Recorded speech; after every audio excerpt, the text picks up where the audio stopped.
Hello, ladies and gentlemen. Welcome to the latest edition of the World Report. I'm Scott Crofett. On today's show, why has the list of publicly traded companies on the New York Stock Exchange shrunk lately? Angola bans Islam and destroys mosques in an attempt to stem extremism. Senate Democrats change hundreds of years of filibuster rules to pack the courts. Senate Minority Leader Mitch McConnell says the Tea Party are a bunch of bullies and threatens to punch them in the nose. And what U.S. president's demise set the precedent for the American youth? Now to our top stories. As the launch of Obamacare continues to struggle, the president's poll numbers are plummeting, and the distractions are getting worse and more dangerous. I guess when Harry Reid was talking about the nuclear option, what he really meant was for the mullahs in Iran. Maury, we've talked about this before. They continue to try to distract us from what is really happening in the world. Saturday night, a couple nights ago, the president comes out and offers this incredible lifting of sanctions to the Iranian regime. Not only is this a distraction, but it's also dangerous. Do you feel that Israel will have to go about this alone? At this point, Israel is secretly working with Saudi Arabia. I have this on very, very good authority. In fact, Prince Al-Walid, who is comes from one of the royal families of Saudi Arabia, who tried to offer Rudy Giuliani $10 million if he would be more even-handed as far as the Palestinians are concerned. And Rudy Giuliani at the time— pound sand. Yeah, to put it mildly, and for the family listeners. But now he said, it's incredible. This is exactly quoting Prince Al-Walid. He said, what Israel and Saudi Arabia have in common is almost everything. I never thought I would say that or believe it, but I guess the enemy of my enemy is my friend. And Saudi Arabia is apoplectic about what happened a couple of days ago in Geneva. You know, Geneva is really the great place for this. It's a surrender. This is where all the basic surrenders of good people to Hitler or Napoleon or whatever. You know, Geneva is a sellout city because Switzerland is a sellout country. Switzerland doesn't want to do anything for anybody. I say that from personal experience because my grandmother, God bless her soul, was killed in a death camp. She refused to leave Germany because she thought there would be a military uprising, and she was very much involved with the military. Her boyfriend, after her husband died, or her significant other, whatever you want to call him, was chief of staff of the German army. She was that close, and he always told her, "Don't worry, you know, we'll get to the guy. We'll get to that B." You know what? But they never did until Stauffenberg. You know, it was too late. But the point was, this Swiss stole all the money of people like my grandmother and others who had opened up secret accounts so that the Nazis and others couldn't get to them. They totally, after the war, in my case, by the way, they settled for $25,000. It might have been more like $500,000 or $600,000. So Switzerland— That your grandmother had in Swiss bank accounts? Yes. In 1937, 38? Yes. Oh yeah, she was a rich person in our family. She inherited from generations of our family. You know, our family. I mean, in today's world, that's hundreds of millions. Not hundreds of millions, but several. Tens of millions. Yeah, I think tens of millions is correct. You know, we're descended from a very aristocratic family. The King of Poland, Sobieski, I've mentioned him before, who stopped the Turks from invading Europe by— Well, I have to say, Christmas is right around the corner. Don't forget your good friend here. Yeah, but we settled for $25,000. Yeah. But the Swiss are thieves. And I'll say that openly, and I mean it, and I will support it with facts many times over. Okay, so let's get back to what actually happened here. We're lifting sanctions. We are allowing $7 or $8 billion to be that was frozen in assets to be unfrozen. Absolutely. The Iranians are jumping up and down. They're basically scoffing at us, and the rest of the Middle East is ready to take action. Well, the point is, this is now a civil war between the Shias and the Sunnis.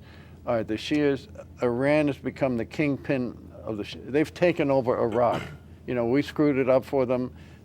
Good old George W. Bush goes in there. He got rid of Saddam Hussein, big deal. the place is an anarchy. And what happened was that the Iranians now have taken over because most of the people in Iran are Shias anyway.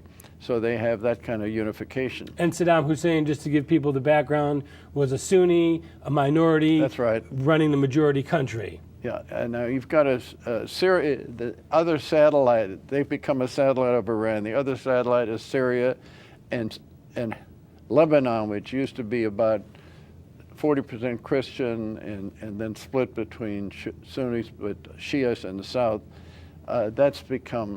It's quickly becoming another satellite because Hezbollah, which has taken over Lebanon thanks to the Iraqis and the Iranians, is now part of this deal. So, and by the way, would you believe that Mr. Obama, through his courageous Secretary of State, John Kerry, they're now going to have a peace conference between the various elements that are trying to unseat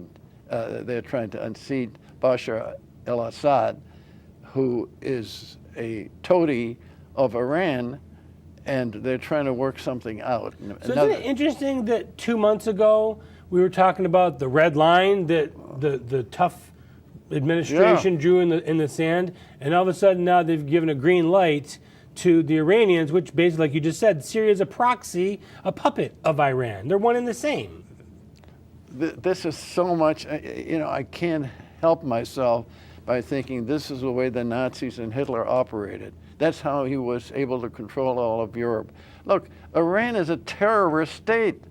They kill their own people. Do you remember a couple of years ago the uprising? In 2009, if the President of the United States had said, listen, we're not going to tolerate this, I think the uprising might have happened and there might have been a change of regime and we wouldn't have had to put up with these people. But now they're so ingrained. Do you know, by the way, they have the equivalent of the Nazi SS in Iran today? They call them the Revolutionary Guard? No, there's a Revolutionary Guard, but there's even a more vicious group called the Basilis, and they kill people. They don't have to even get clearance. They report directly to Khamenei, who is the chief cook and bottle washer in Iran today. The presidents are nothing but props. So let's get back to the original subject here. This is all a distraction over Obamacare. No question about it, 100%. That's all it is. First of all, even before that, there was a threat they were going to, because of the chemical warfare that al-Assad used against the rebels and killed a lot of people. Which still hasn't even really been proven. No, but I mean, the point is probably true because they had the control. Remember when the weapons of mass destruction, and we tipped our hand, we were going to invade Iraq. Well, Iraq had all these chemical weapons, so they sent them over to Syria. But the point I'm trying to make is that Syria is now so much ingrained with Iran that if we had shown some force and sent a couple drones over and knocked off a few of the Syrian troops, at least it would have shown it. And at the last minute, Obama goes for a walk and he changes his mind and he pulls away.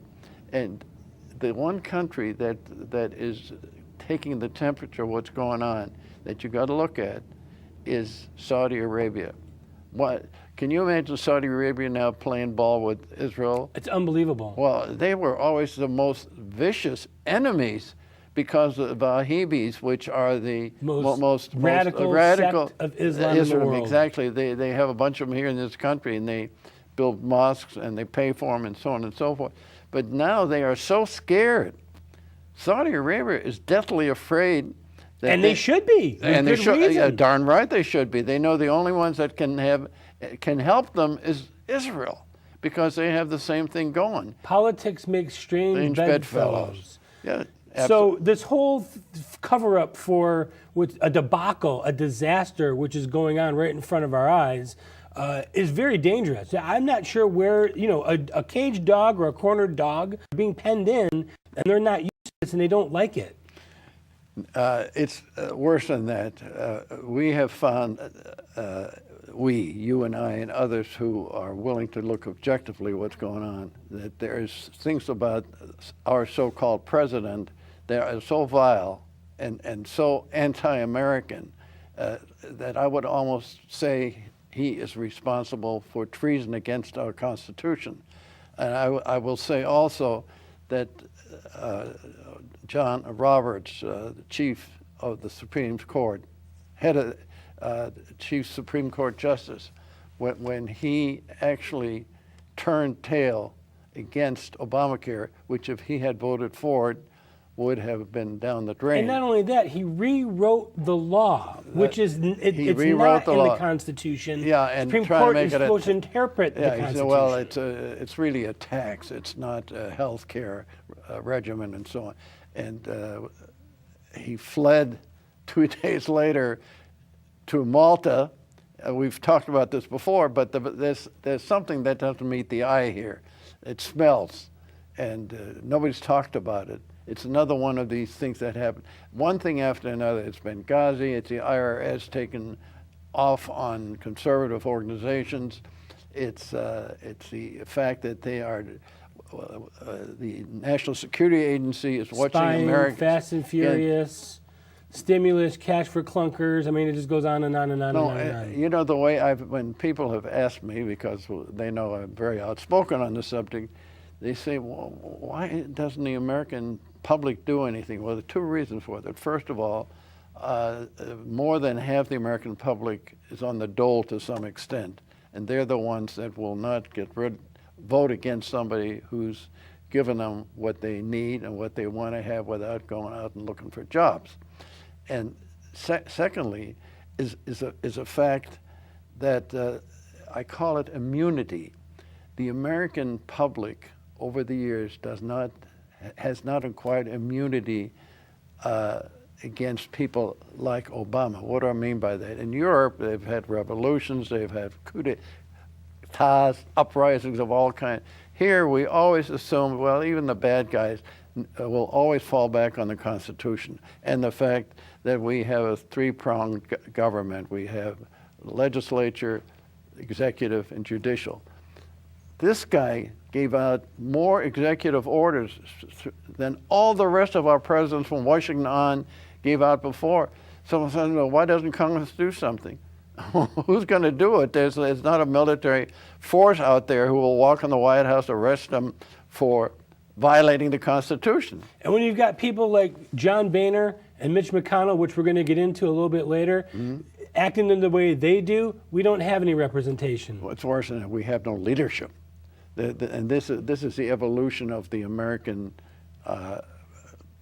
shall we say, the dumbing down of America? It's worse than that. It's worse than dumbing down.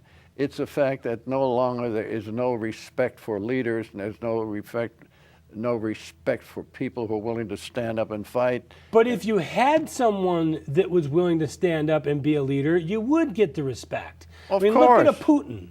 Look at a Netanyahu. Even though they go against our agenda, they are looking out for their country's best interest. Yeah, but more than that, they have the personality and the charisma to be able to get away with it. I mean, good, bad, or and different. experience. Well, they also have value systems. And this administration has less than 5% of its members has any private sector experience at all. By the way, speaking of Vladimir Putin, Forbes listed him as #1 as far as the most powerful man in the world, and usually it's the American president that gets it. So you can see how he is recognized with a country 10 times as poor as the United States. Yeah.